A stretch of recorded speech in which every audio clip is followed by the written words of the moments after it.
Good afternoon. This is the Lowell Observatory on Mars Hill outside Flagstaff, Arizona. In the 1890s, a Bostonian named Percival Lowell read about an Italian astronomer who observed canali on Mars.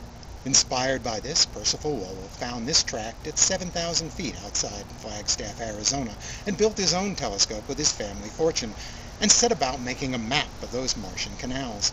His writing on those canals and the Martians he imagined built them were quite popular at the turn of the century.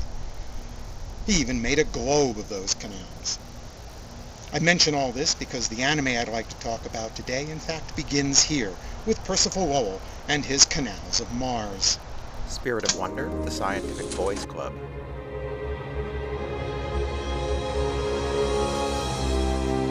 The whimsical sci-fi fantasy manga Spirit of Wonder was the basis for 2 anime releases a decade apart. Today I'm going to discuss the second of those videos from 2001, The Scientific Boys Club.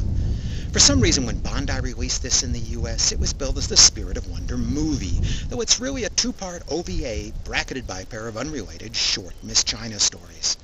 It's put together like an old movie with a short feature before the main attraction. Let's start with that feature story, The Scientific Boys Club, a 2-part OVA that's 60 minutes total in length. Like the previous Spirit of Wonder OVA, this is an unusual tall tale, told with a gentle, almost quaint, nostalgic air. We begin in 1976 as a panel of authors are discussing Mars while waiting to see the first pictures returned from the Red Planet by the Viking 1 lander. Before the first images are received, they discuss the globe of Mars created by astronomer Percival Lowell back in 1895 up here on this hill.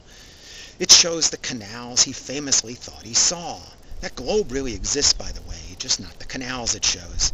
It and an old book, The Ethereal Current, which doesn't really exist, are the hooks to this story, which takes us back to Bristol in the 1950s. 3 lovable old men still meet as the Scientific Boys Club. A deeper flashback shows how they founded the club near the turn of the century when they were children, inspired by Percival Lowell's stories of the Martian canals and the Martians he imagined built them, and in particular by that globe he made mapping the Red Planet. They've kept this dream alive their whole lives. Now they're plotting their own trip to Mars, constructing a space dirigible that floats through space on the ether. Wendy is the lovely daughter of one of these strange old men. She's bright and hard-working. In fact, she wrote that book, The Ethereal Current. The luminous ether was a scientific theory of the 19th century, explaining how light traveled through a vacuum, long since discarded. Sort of the dark matter of the 19th century. Wendy's husband, Jack, has fallen in with these 3 old men of the Scientific Boys Club, and he plans to join them in going to Mars. Wendy would prefer Jack not get involved with her eccentric father or his wacky friends, and wants nothing to do with their project. This gives rise to a slow-moving, fantastical science fiction story, reminiscent of Jules Verne or H.G. Wells, about relatively ordinary people attempting the most extraordinary things with a Victorian style of technology. これこそ彼の見た火星なんだ。人類史上初めて地球以外の生物を発見した男、パーシバル・ローウェル。この運河は火星人たちが水不足を補うために作った水路なんだ。火星の気候はブリストルと同じくらいなんだ。僕たちが大人になる頃にはきっと火星に行けるだろう。The Scientific Boys Club is one of Kenji Tsuruta's earliest creations for his Spirit of Wonder manga, but it was published after the China's Melancholy story, and wasn't included in the portion of the manga that Dark Horse published in the US. For an OVA in which so little happens, the Scientific Boys Club unexpectedly suffers from some badly underdeveloped characters. Wendy becomes the main character of the anime, though she doesn't want her father or husband taking off on this fool project. She's the one they need to do the math for plotting their course. For someone so obviously accomplished as a writer and a scientist, it's amazing that every time the anime cuts to her, she's either doing the laundry or preparing food. This show really is set in the 1950s. Anyway, it's hard to have a show where the most sympathetic character isn't really interested in the grand goal. Wendy's husband, Jack, is a rather bland character in the anime, though he seems to have performed a rather daring service for the old men just before the anime begins. He goes out with the old men a lot and usually comes home passed out drunk. Luckily for him, patient Windy loves him a lot. The three old men of the club, the main characters of the manga, are shallow stereotypes here, practically indistinguishable from one another. I infer that they must all be widowers since we see no sign of family other than Windy. None of them seem to show the dreaming or enthusiasm that must propel a lifelong quest like this. I expected to feel their passion.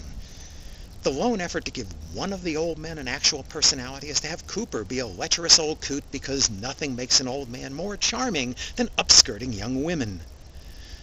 Must be a Japanese cultural thing. By the way, the Miss China character from the manga and the previous Spirit of Wonder OVA has a very brief cameo appearance in the Scientific Boys Club as a waitress and one of Cooper's victims, producing the expected high kick and punch. That mostly reminds us that this OVA doesn't have the brief, loud interruptions of Miss China's temper tantrums that kept us awake through the first OVA. The Scientific Boys Club is written and directed by Takeshi Anno, who also directed the OVAs for Yokohama Kaidashi Kiko.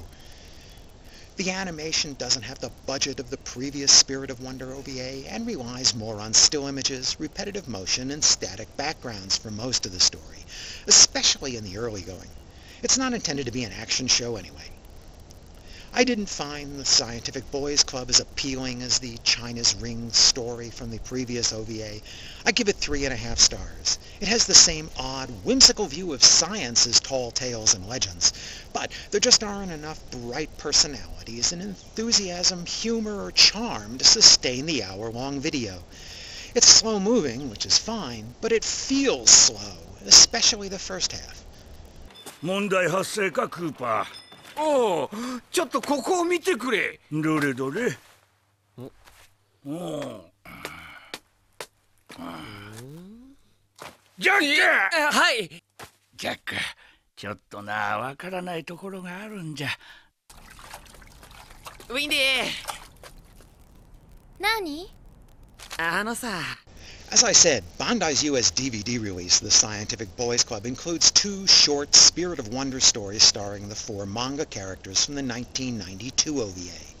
China, lovely owner of the Tenkai Chinese restaurant near Bristol. Dr. Breckenridge, the inventor who rents a room upstairs.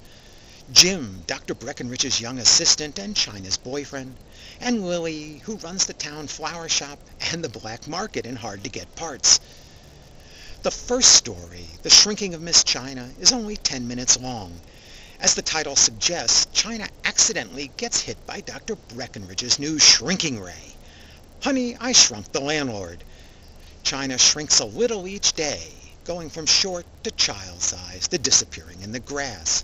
It's told in multiple, very short little clips at different sizes, one for each day. It mines some humor out of the difficulty of finding appropriately sized clothing for someone who's shrinking a few inches at a time, and that also provides an excuse for a little bit of nudity. There isn't much you can do with a shrink ray in 10 minutes, and most of it's already been done. Oh yeah, those 3 old guys from the Scientific Boys Club make a cameo appearance as customers in China's restaurant. As China shrinks, she finds it harder and harder to keep the unruly sailors who visit her bar in line. Those kicks just don't work like they used to. I told you to before, no fighting in my restaurant! Stop it!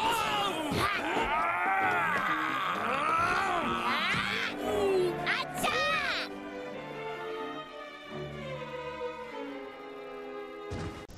The second story, The Planet of Miss China, runs 20 minutes. This time, in keeping with the Mars theme of the main story, Dr. Breckenridge is going to use that reflective dimension telescope that came from the first 93 OVA to take us to the Red Planet this time, where Miss China will make some alterations again, though less drastic than she did to the moon in the China's Ring story. Neither of these 2 stories are taken directly from Tsuruta's manga, but were written by director Masaya Fujimori using the characters. She was a rookie animator on the first Spirit of Wonder OVA a decade earlier. Interestingly, they got all 4 of the major Japanese voice cast members to return to their roles for this one a decade later. Both stories are so short they don't have time for a lot of character development or much exposition. They're mostly for people who already know the characters from either the manga or the previous Spirit of Wonder OVA, and each has some references back to that original story, including the dimension reflective telescope. These shorts use different character designs for Miss China and Company than the 1993 OVA, though it's not hard to recognize any of the characters. The animation isn't as fluid as the first OVA, but I thought it came off slightly better than the main Scientific Boys Club feature that came before it on the DVD. These shorts aren't charming or funny enough to justify on their own. Since they're bundled with the Scientific Boys Club on the DVD, they make nice bonus stories to remind us of the manga's star character. Bandai's Spirit of Wonder movie DVD comes with some text interviews as extras, including with manga author Saruda and OVA directors Ano and Fujimori. By the way, that telescope behind me is where Tomball and Slipher discovered the planet Pluto in 1930. So at least on top of this hill, Pluto is still a planet.